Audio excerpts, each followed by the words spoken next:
And welcome to Westhills Arena, Stadium. Sorry, the arena's right next door to us.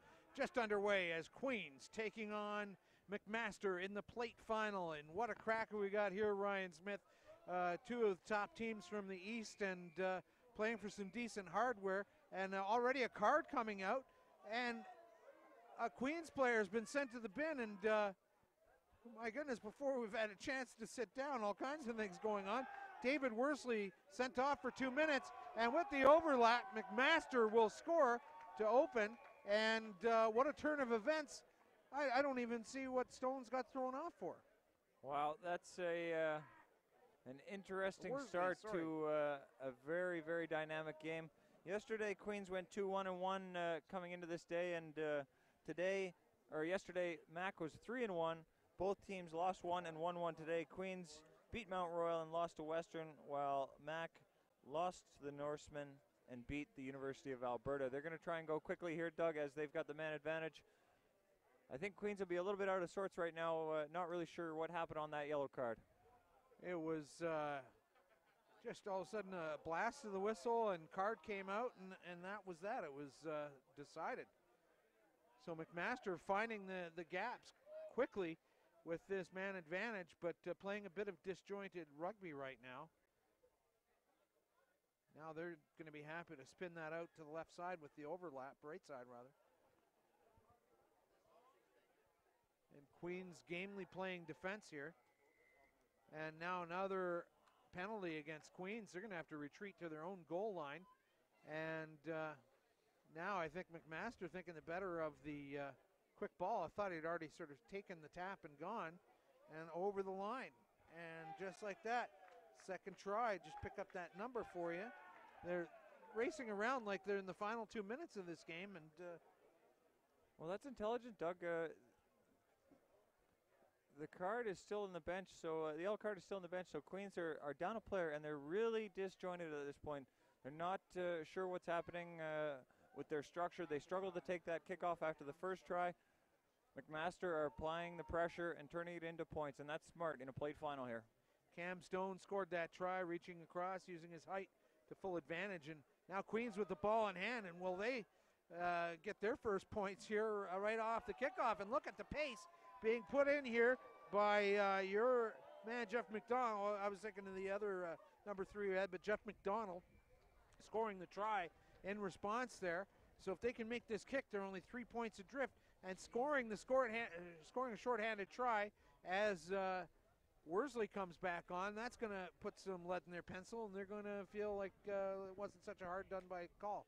That's all you need in this game of 7's is an inspirational moment. And I had made a few notes on this game prior to, and first thing I wrote down was number 5 and number 3 for Queens. And those two fellows, Tommy Kirkham and Jeff McDonald, both have played extremely well. They're very large men. They're very quick, and right there, McDonald shows why he's been playing so many minutes in this tournament to date. Well done. Side also made up of Dingwall, Worsley, McQueen, Carr, Turner, and off the bench, Taggart, Bruce, Payne, Jenkins, and Duncan. For McMaster, Ferguson, Stone, Strapp, Stoyanovich, Smith, Chown, Dobbs, Gordon, Anderson, Ormrod, and Nadler, as well as Sanders, comprising the bench, those last 3.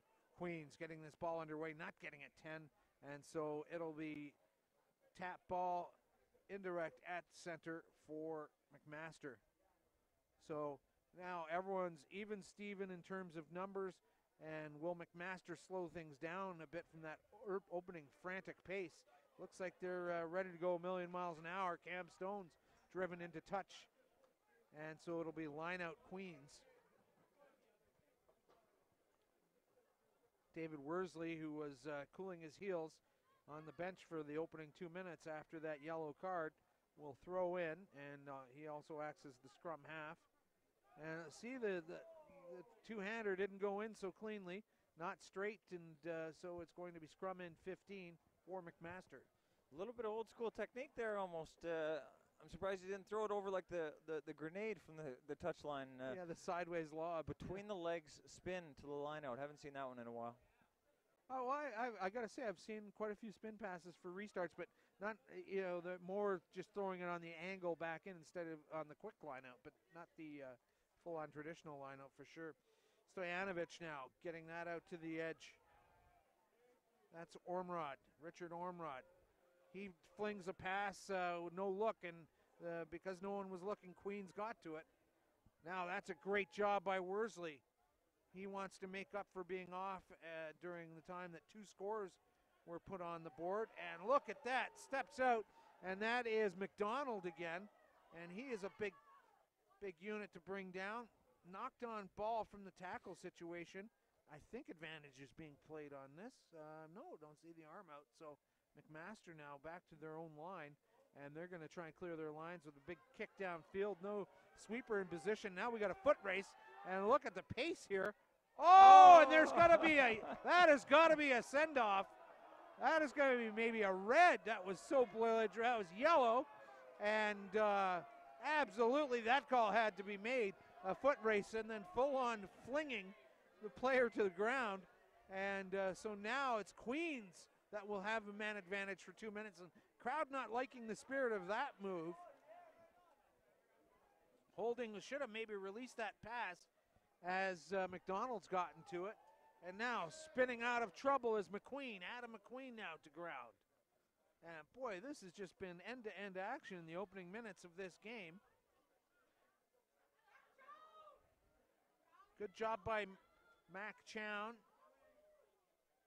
And now Smith trying to get it out from the tackle situation. That ball's been pinched at the ruck. Queens player had absolutely every right to be there and do that. There's a lot of space right now and a lot of tired Mac players on the field. Queens would be wise to pull a little bit of depth and shift this ball across the park right now. Worsley now maybe a bit of a kick to the wing on, and that ball is bouncing favorably, and that is going to be taken cleanly.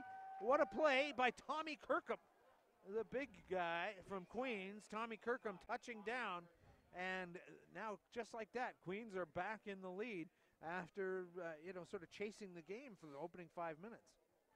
A couple of good form notes from the commentary box. Number 3, Jeff McDonald. Number 5, Kirkham, going over for the opening tries for Queens. Like you say, though, it's been a very frantic first period. That'll be the end of it. They'll get a breather now. If I'm Mike Schultz over speaking to the McMaster team, I'm trying to bring them down to a calming state right now, gather their energy. They're very tired. Andrew Ferguson has got his hands on his hips right now, and he's got to compose himself if they want to get back into this game. Yeah, I feel like, they're just on an adrenaline high or something after getting that yellow card early. They said, look, let's make hay while the sun's shining. And then they did well, scoring twice, but you can't maintain that pace over 14 minutes. So you're right, Schultz has got to say, all right, guys, now we're back in this. It's a 14-10 game here, so, lots to play for in the last 7 minutes. That's right. The pace is one thing. It's another thing about the mindset. It's you can be frantic, but you've also you have to be able to rein it in at times. We brought you the Queens lineup. Now just taking a quick look at the 12 that make up the McMaster side. Andrew Ferguson, Cam Stones, Chad Strapp, Davor Stoyanovich, Evan Smith, Mac Chown, Graham Dobbs, Chris Gordon. He was a pace man in an earlier game today. Trevor Anderson, Richard Ormrod, Jonah Nadler, and Ethan Sanders. And I think the second half will not disappoint. If it was anywhere close to what the first half is, this is going to be a cracker of a game. Mike Schultz has opted to keep Chris Gordon on the bench. I wonder if he's going to be using him as an impact sub later on, or if it's an injury question, because he could have a very good impact if these boys are as tired as they are at the end of the first half come the end of the second half. Gordon scored about an 85-90 meter try in a game earlier today and immediately came out. So usually when a sprint like that happens, a hamstring is to blame there, as McQueen struggles with that ball and knocks it on. And number 9, Adam McQueen. Now it looks like he might be bleeding from the face a little bit. Took one off the face there. Brian Arciero, the referee here, has handed out 2 yellow cards in this game. We still have one on the bench. Don't forget, McMaster playing shorthanded right now. Boy, they'd feel good if they could score right now with one of their own on the bench. The Short-handed try always gives you encouragement. Ferguson, the captain, waiting patiently now. Ball turned over. That's Dingwall, Miles Dingwall. I'm sure his dad, Kurt, listening in Ottawa. A teammate of mine from the Eastern Ontario Lizards. A formidable regional squad, Ryan. No, you've never had to mix it up with our bunch. Go the Lizards. Now, a good job being done by Dingwall, the aforementioned Miles Dingwall. Loose ball. Easily taken up by Graham Turner, and he gets around the edge, and he will score. And now Queens in the lead for the first time this game, 15-14. Almost taunting Evan Smith to come in and try something there. Even strength now as the sent-off McMaster player comes back on. So this is the penultimate game, game 81, the cup final of the men coming up between the University of Victoria Vikes and the Western Ontario Mustangs. And if the form book has anything to say about it, it will be an exciting final with a couple of high-speed teams out there. 19-10.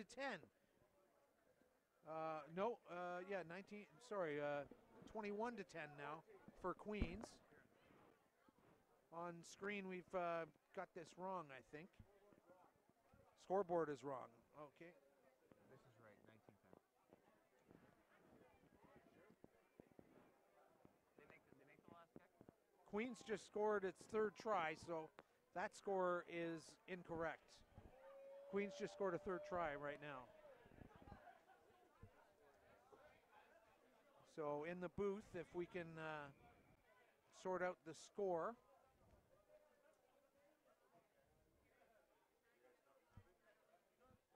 Just get Gareth Reese to coordinate.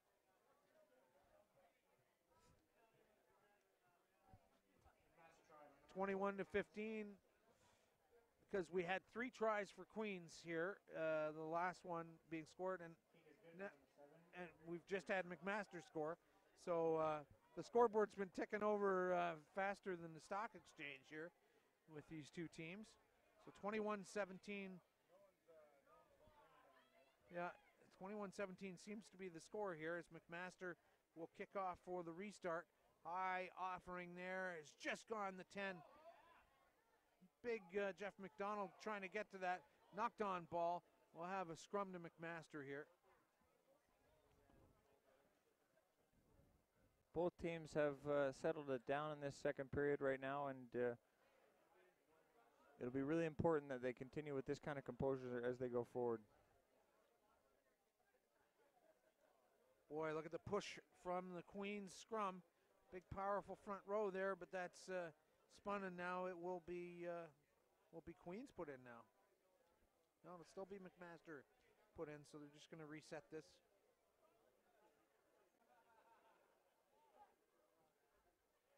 Oh, and taken against the head. Important steal. As McQueen spins that out now. Some hard tackles being put in by McMaster. No free passes, but now Queens guilty of leaving their feet at the breakdown. Sealing it off. Chris Gordon has entered the pitch as well now, so McMaster have some fresh legs out there. We're looking for the pace man. Yeah, I think they'll work it out to the right edge, try and draw Queens over a bit, and now here's the play, and it is to get it out wide to their danger man, number 10, Chris Gordon, and just like that, he's got the ball in hand, and will he take it all the way? Look at the acceleration as he punches through, and only on the field for about 30 seconds, and he has had the desired effect. Now the scoreboard's changed again, and now it's showing 22-21, which that's right, yeah.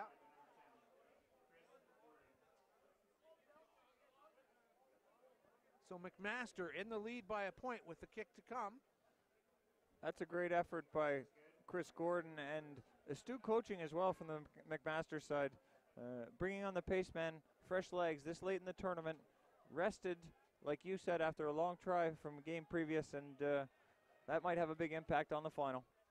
So if we're listening in the booth, the score should reflect 24-21 for McMaster now, because we're falling a little bit behind on the scoring on screen. Might be confusing for folks at home with 4:23 if we could get that score nudged up.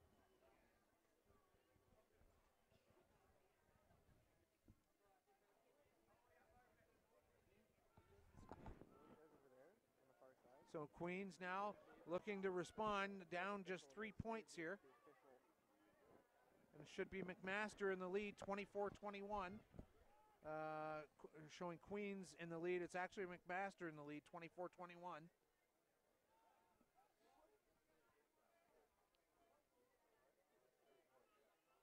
Dingwall trying to break through the line. Queens showing some patience. Interesting to note, this Queens team, the players all paid their own way out, their own expenses.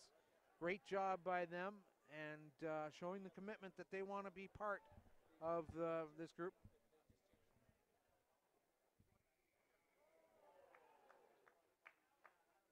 So now big blast of the whistle by Archiero.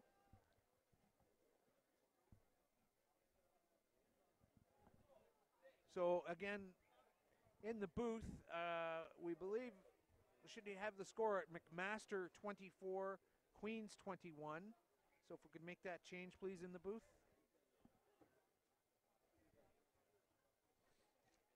Anyway, you look at it, Doug, this is a thrilling final at this point. Both teams are playing very hard, and we've seen the key players step up in a plate final here. These boys are playing down, and this will decide the 5th place and 6th place, as it will. The losers in the Cup semifinals are 3rd and 4th, and shortly after this game is... So here's the final hooter, and just like that, it's over. So congratulations. In fact, McMaster has won this despite the score you're seeing. Now they're fixing it. McMaster winning this plate final, and a great effort by both teams when you think that these guys have been working out in gyms and in domes to get ready for this tournament. You can see some disappointment by Queens player number 4, Graham Turner, and now both teams coming together. They know each other on the pitches in the fall in the OUA competition, and they'll certainly have respected the way they played tonight, and will probably have some adult beverages to celebrate what they've both achieved this weekend here in Langford. Yes, absolutely. You pointed out the Queens player that is head down. He's got nothing to hang his head at. Queens had a great tournament. McMaster had a slightly better tournament. Not much between those two efforts. This is my last go during this tournament, so I'd like to thank everybody who listened. I had a wonderful time up here in the booth. Doug Cross and Brian Kelly, Gareth Reese all helped me out very well. You've got one match left on the plate here. Thanks it's for a big setting one. it up. It's a big one. Doug Cross, Gareth Reese are going to take over. I get to sit back, relax, and enjoy it from here. Attaboy, great to have you on the team, and we'll be hearing more from Ryan Smith over the course of the summer as we've got games coming up in Alberta, and he will be the friendly home voice whenever we're on the road. Thanks a lot, Doug. Okay. Congratulations, McMaster University. So we're going to just stop and reset for a quick moment, let the stream set the archive feed, and we'll be back in about 10 seconds. More rugby action coming from Langford, BC in just a moment. Don't forget 10-minute clock, guys. Presenting the trophy is Garrett John, head coach of the men's 7's program.